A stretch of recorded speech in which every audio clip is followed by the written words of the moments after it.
on a podcast called Jellison Podcast. First ever type 1 diabetic in UFC history. Doing fine, nice to be with you. Get out!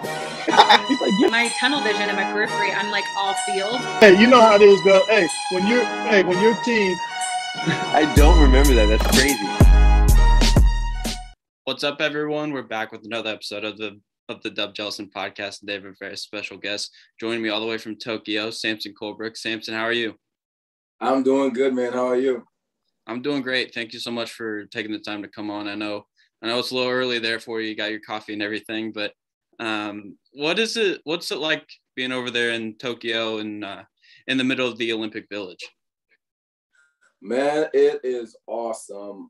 Just from since I arrived, seeing just athletes from all over the world, from all different sports, it's like a athlete's heaven, basically, where everyone is just athletic. Everybody's just out there, have the same mindset to compete, to win a medal, and to represent their country. So it's such an amazing experience. Have you had the opportunity to talk to anyone that you necessarily didn't know before the Olympics, and just kind of talk to them about their journey and experiences as well? Not really, because I've been so focused on my race a few days ago. So I've met a lot of persons like in the track community, like Shelly Ann Fraser Price, like Elaine Thompson, like Stephen Gardner, some big time athletes. I was able to meet them, but sit down and talk with them about their experiences are complicated because everyone is just ready to run, and everybody's trying to get their mindset together for that. So not as yet, but after everybody finishes competing. So yeah. Is there like a massive buzz? Is there like a massive buzz over there amongst like you and all the other athletes to just kind of like get out there and compete, and just like high stress and anxiety at all? Yes, because this is like the biggest stage in the world, and everybody's just going out there just want to win, or just to make it to their finals. So when you're warming up, you come in contact with everybody else warming up the same time, everyone just out there just ready. And just to be like hi to someone, they might not say hi back because they're like, okay, I'm focused right now. You know what I mean? So you just say a little wave and they do a little wave back or something like that. So the adrenaline is high. The stress level is high because like you going in a race to compete against someone who might be able to win the Olympic title. And you don't want to be too comfortable to the point where you're not ready. You don't be too out to the point where you're not to the mental capacity to compete. So it's like ups and downs at the track. Mm-hmm. I mean, most of it, I could only imagine kind of the pressures and everything that comes along with it. Is it bittersweet that fans can't be in attendance just because? I mean, the fans are such a huge part of the Olympic experience. It is bittersweet because, I personally believe that when there are people in the crowd, fans in the crowd, that adrenaline, that drive that comes with it, even at a basketball game or a football game, you just want to go there and even compete even more. So that was a little downside, but competing, it doesn't feel like it at all because the stadium is so big. You're able to feel like, wow, I'm here. Like when I competed, it was like, wow, like I'm here. But it's also sweet that it does protect persons from COVID who basically isn't vaccinated or who basically struggling with any sickness. It protects them in the process of it. So it has a positive and negative effect towards it. So yeah, ups and downs. Mm-hmm. Yeah, it is kind of sad to see no fans in the stands, but I mean, obviously with COVID-19 and everything that surrounds it, it's understandable. I don't blame the Olympic Committee for making that decision. How have you kind of embraced the entire experience in the Olympics? So like coming there, have you kind of just like had a chance to smell the roses and kind of just sit back and take it all in? Oh, yes. Everyone knows me on the team that since I've been here, I have been, I would say, vacation mode. So I've been walking around the village. I've been to the Olympic rings. I've been to there's a village plaza where you can just go and take some pictures, get some souvenirs, get your feet done, get your nails done, you know what I mean? Just relax. So I've been doing all of that, and it's just a drive, that energy that comes with it, because like I'm one of those who basically make it to this podium. Many persons can say they are professional athletes, but many persons cannot say they are Olympians. And just to be around greatness, just to be around athletes who are gold medalists or athletes who are world record holders and to sniff the same air as them, it's like, oh my goodness, I don't know. It's like, oh man, it's such a great joy.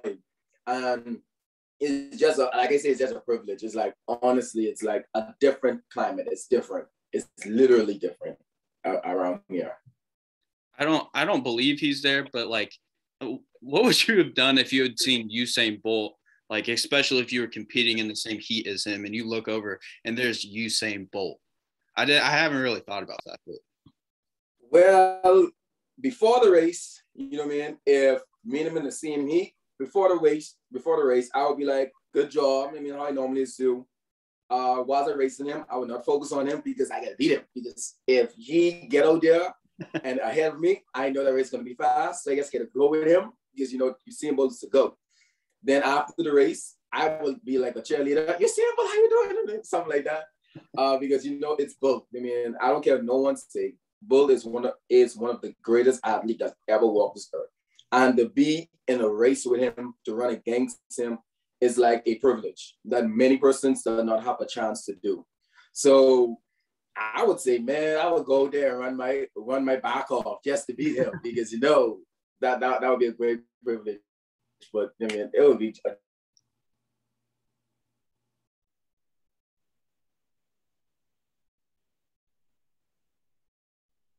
focus here. Oh no. Can you hear me now? Yeah. You just cut out for a second. Okay. You're good. I mean, so now when you first got to Tokyo, what was the process like of trying to get your training in and also having a quarantine as well? So Japan is ahead when it comes to COVID certain situations. Japan is ahead. So there's a long process you got to go through. You got to get tested. You got to make sure your temperature is a certain temperature or climate. You got to be, every day you got to get tested. Every day you got to check your temperature. That's like at Purdue, basically. I mean, you got to stay inside the testing circle. From there, you catch the bus because, you know, not everyone, you can't just go hop on a taxi due to certain COVID regulations. So you got to wait on the bus. And the bus will take you to the warm-up track. Then you do another type of temperature. I mean, make sure your body's still good. Then find a nice spot and you just go warm up, train and things like that. The process whilst you from the village to the track is not as long. The drives are long because, you know, Japan is big. But other than that, it's a nicely smooth, comfortable type of like experience. So it isn't crazy or hectic, but it's nice. It's relaxing. And before you got to Tokyo, obviously, you're training all day, every day. What did a typical day look like for you in terms of how much you're training, what you're doing, your diet and sleep and things along those lines? Well, when it comes down, when I was in the Bahamas, wake up in the morning, wake up like about 9 o'clock in the morning. And then I will go either go to the gym or go to the track. It depends on the day. So let's say if I go to the track in the morning, be at the track for like 2 hours, depends on what I'm doing, 2 to 3 hours, depending.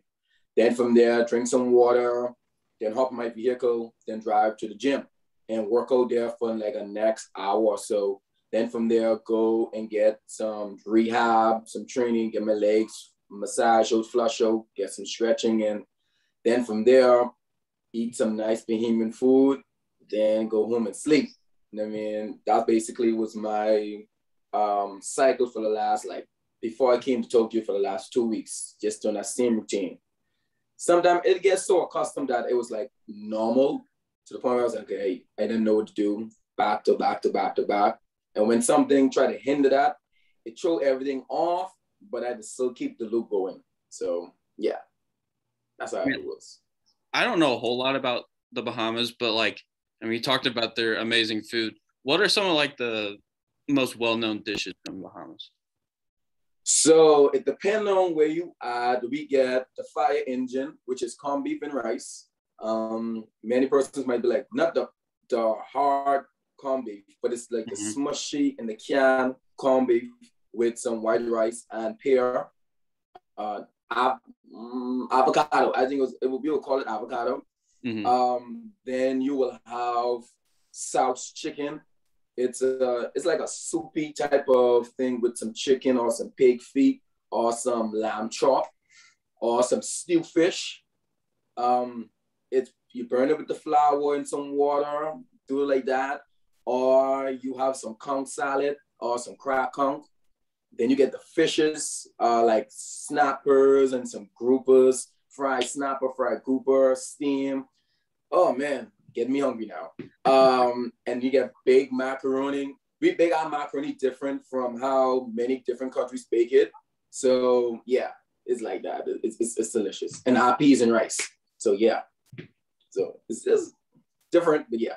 And then when you come over to the States, how different was that to kind of like, I mean, experience both the culture and then the food as well?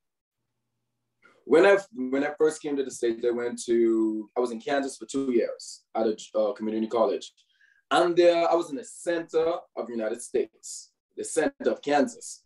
So I was in the farmlands, a lot of cattle, a lot of like cornfields. So my go-to food was either Pizza Hut or what the next one was? Sonic. So I was like, I got a whole like payment plan with them that orders mostly every weekly. So that was, I was so used to doing that. Then the calf food. So, but then again, because it had a way for me to cook, I would go to the store, get some chicken, get a bunch, big bags of rice, and just make some chicken and some rice, different type of chicken, different type of rice on a regular basis. So I was accustomed to just cooking my own food. And then kind of going back to your training and things of that sort, how much of a sacrifice is it to become an Olympic athlete and train at that level as well? I would say it's a lot. It's a lot of focus. It's a lot of mental. It's mainly between focus and mental, because you could train hard every year, but if your mental is not there and you're not,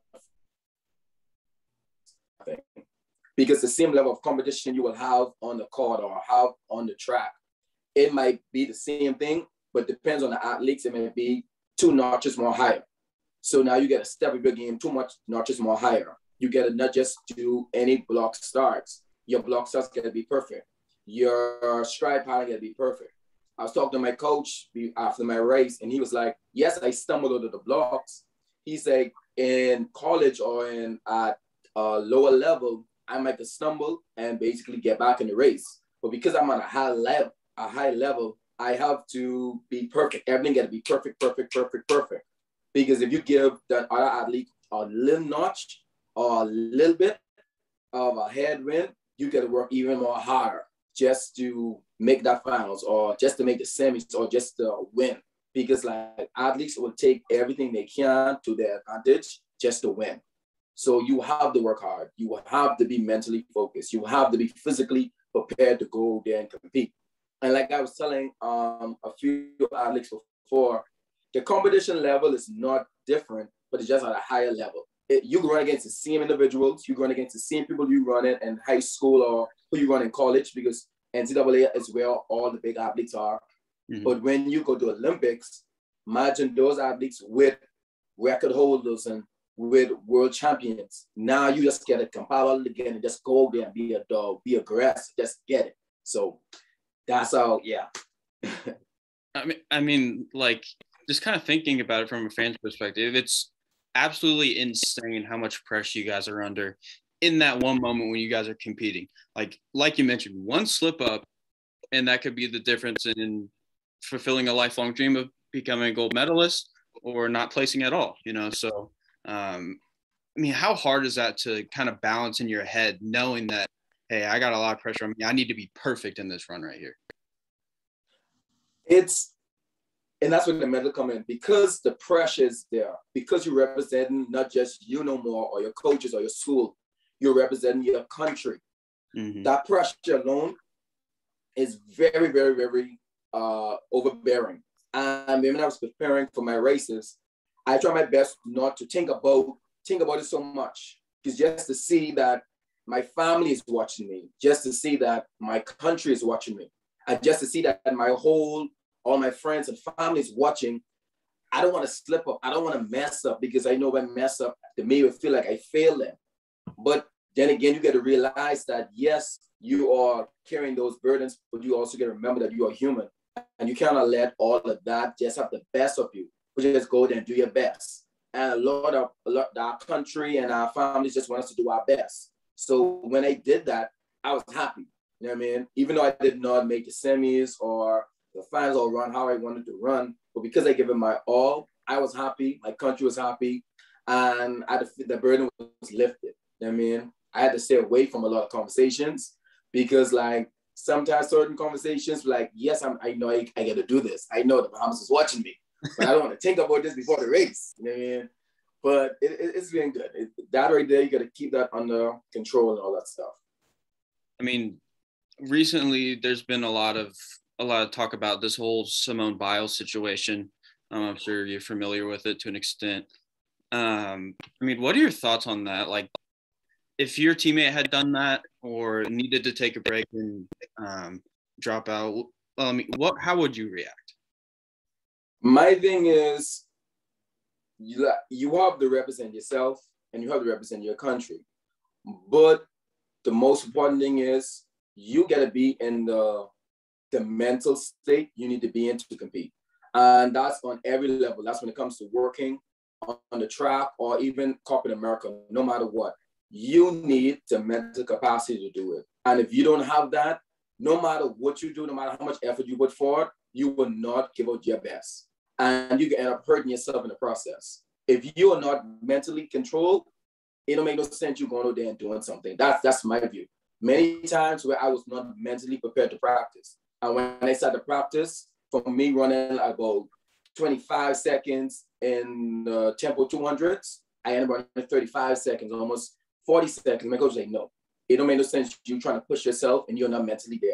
You can hurt yourself and you're not gaining anything from it. Yes, and the thing is, yes, we want our athletes or we want our individuals to go there and support and do their best they can. But we got to realize that, hey, our mental is way more far important than a lot of things. Like, it's really, really, really, really, really important. Like, if you go crazy, that's it. Like, you got to realize that if that person go mental, like a screw missing from them, that's it. You cannot recover from that. That's years and years of psychological recovery that you may miss 2 Olympics because of that. So just next year, that's all I can say. Next year, next time, and just show the support. That's all I can say. I feel like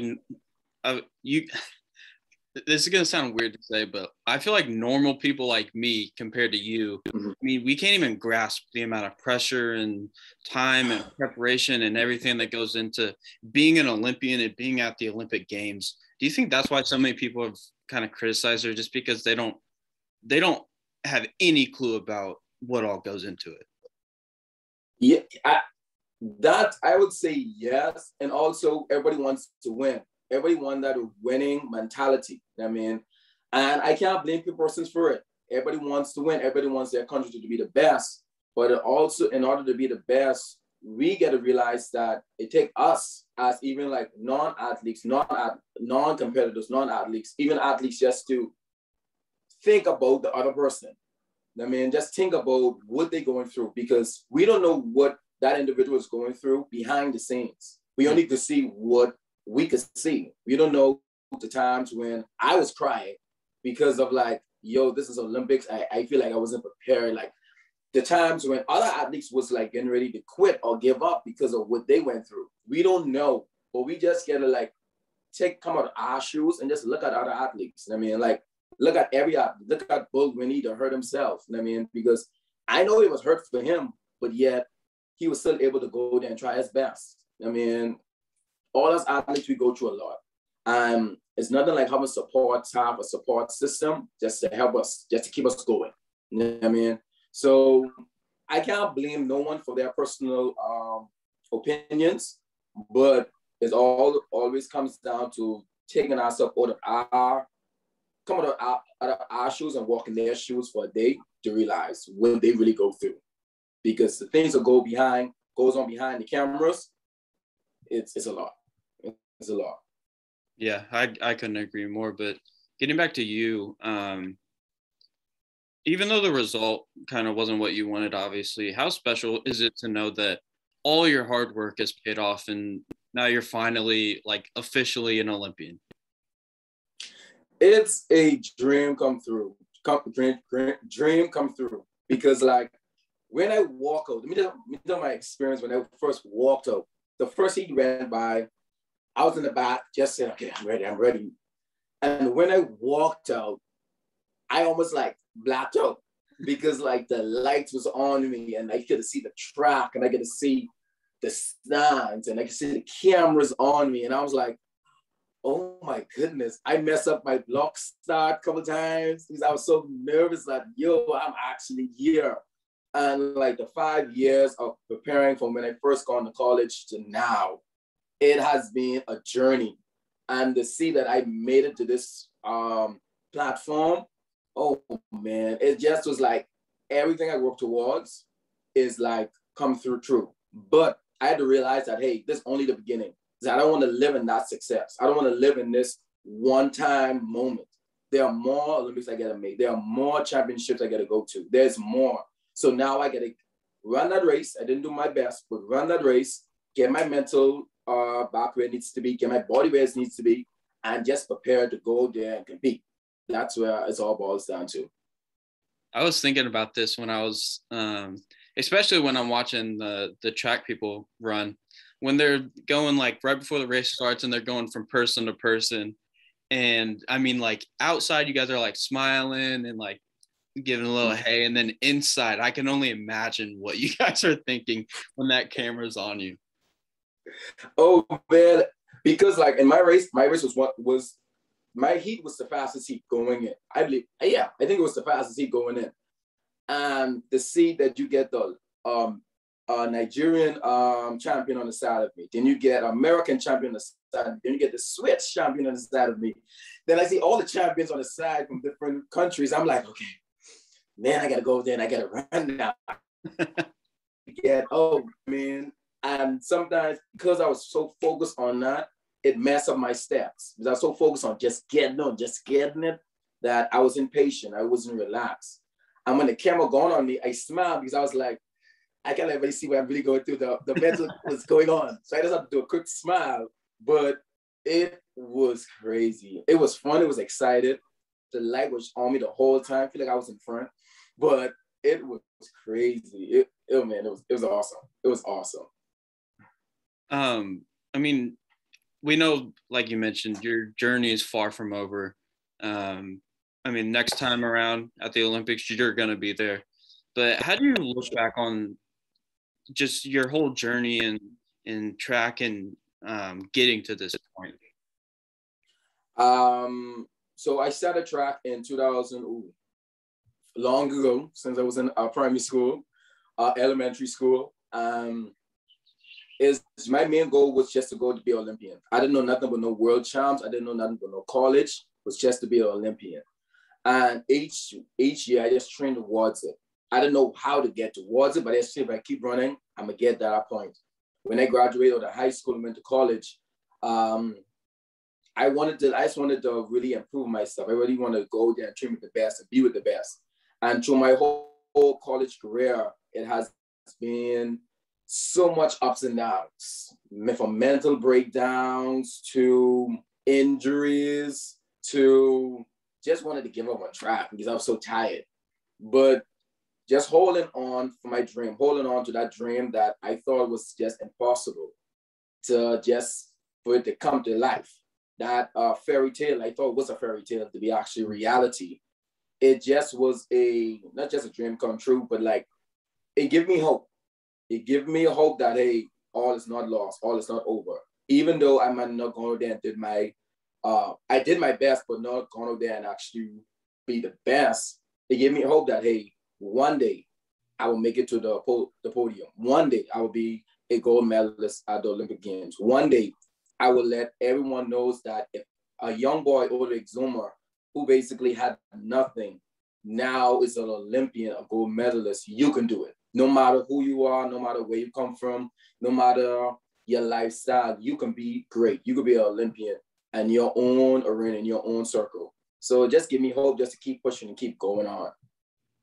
And when you finally, like when you knew for a fact that you were going to go to Tokyo, what was that moment like?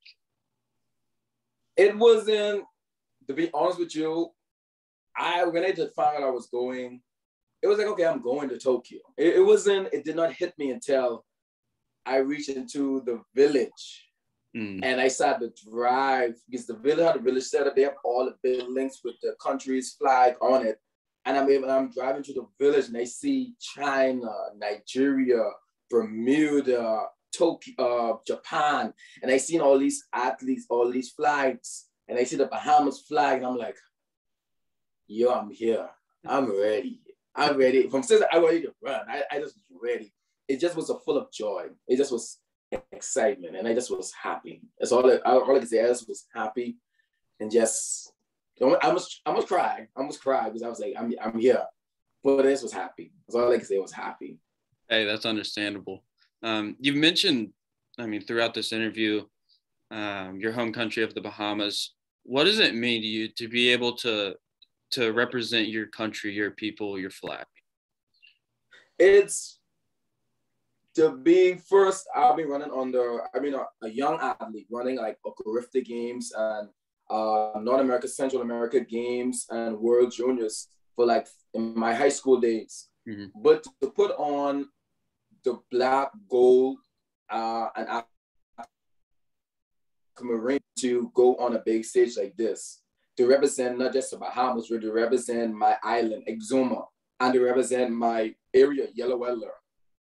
It's just a dream come true. It's just a privilege. It's just to be an ambassador for my country, to be someone that young kids could look up to and be like, yo, Samson did it. I mean, I could do it now. Because I can keep telling everyone, I don't just do it for me, I do it for the kids. I want to make sure that's a bad statement. But anyway, I do it for the kids, and I just want to like help them out, and I just want to give them hope. Let them know that, hey, you could do it. I mean, if I could do it, you could do it.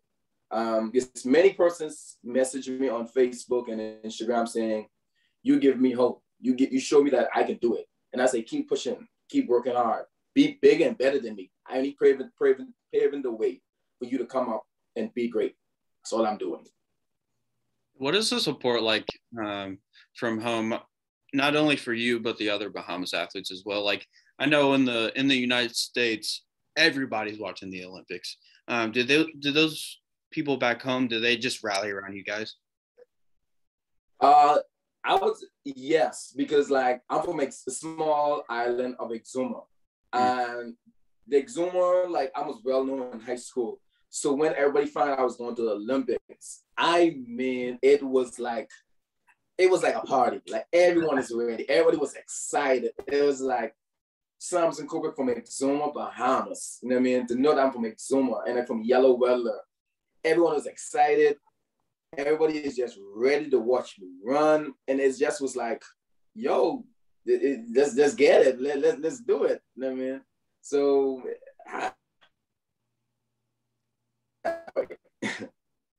are there any former Bahama athletes that you kind of looked up to when you were growing up? There was a few. One was Debbie Ferguson. She was a female sprinter, and she was someone who I first was introduced to as an athlete. I was also here with Debbie Ferguson. And when I first met her, I was like, yo, I want to be like you. She's like, be big and better than me. And that right alone gave me the motivation just to keep going. And as I grew up, I started to know about Bohemian Chris Brown, not American Chris Brown, Bohemian Chris Brown. And he was a Guatemala. And he basically gave me that motivation and that encouragement just to keep going there, just to work hard, just to apply yourself. I mean, and because of that, those athletes just paved the way for me. I mean, from a sprinter, quarter miler, just going out there, say, go there and run.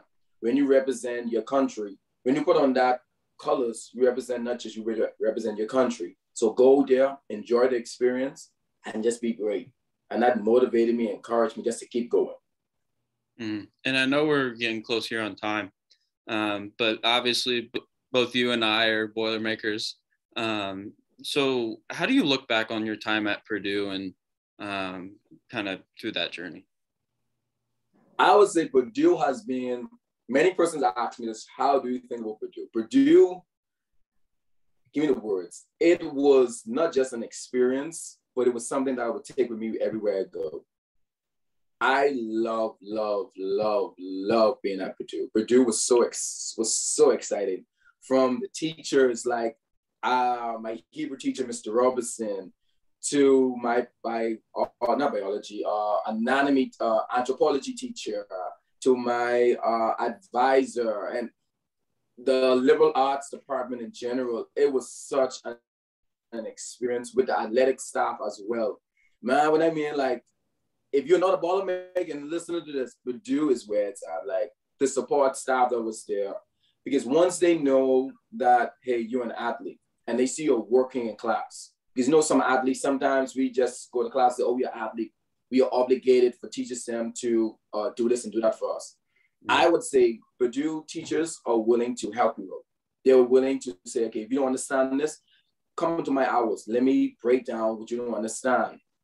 Oh, okay. Are you still there? Yeah, you're good. Okay. They're willing to say, if you don't understand this, come let me help you understand. I was doing Hebrew. I didn't understand a lick of Hebrew, but Mr. Robinson was able to say, Samson, this is alphabet, gibel, dalet, het. Teach me the Hebrew alphabet and just teach me how to read. You know what I mean? Teachers, and when they see walk past campus, they be like, hey, Samson, do well at your track meet. And I'm like, you know what I mean? They are so supportive. They are such a support. Like, I love Purdue. I love the teachers. I love the staff there. I love everyone. Sometimes even the workers around, because we are athletes at Purdue, they would be like, do well this week, baller up. And it's just a privilege. Different athletes, different regular, normal students would say, do well, we rooting for you. And it's just a privilege just to see a whole school supporting you and all those different things. So it was awesome. I love it. If I could go back in school, I would go back. But I loved it. I just love it. Was that different from the when you were in the Bahamas competing in at your community college, junior college, and then at Purdue? Was that, I mean, what's the word I'm trying to say? The kind of the transition. Yeah. It high school, you know, high school is high school. Sometimes you might feel like you're the best in high school. When you're in junior college, it's like you get the best of the best there. And Barton Community College is a very small community college, but they have some great athletes as well. So just being there was good. Training was good. Everything was good. I enjoyed it. I really, really, really enjoyed Barton Community College. It was exciting. It was very exciting to be there. It was small. It was really small, surrounded by a lot of cornfield and cattle, but it was a joyful experience, joyful time with the coaches and the staff there. And when I went to Purdue, it just boosts up a lot, from a small community to a very large community, to, like, at that time it was 44,000 students on campus alone. And it was a mass for the students. Just to see all of that was like, wow, this is a lot. And just to get used to the culture change, because it was a big culture change from island to small college to huge college. So it was a big culture change, and it was good. I really say it was really, really, really, really good to get adjusted to. And the staff at Purdue was able to help me to adjust better. It wasn't like I was lost most of the time. They was like willing to help me out. Okay, this is where your class is over there. This is where the art building is. This is where the electronic building is. Different things like that. They was able to help me, show me where to go and all that different things. So it was good. Well, hey, man, I'm going to have to wrap this up. But on behalf of all Boilermakers everywhere, we're super proud of you, all that you've accomplished and what you're going to accomplish in the future. I mean, thank you so much for taking the time to do this. And safe travels back to back to the Bahamas. Thank you so much. Ball up, hammer down, Purdue. Yes, sir. Stay safe.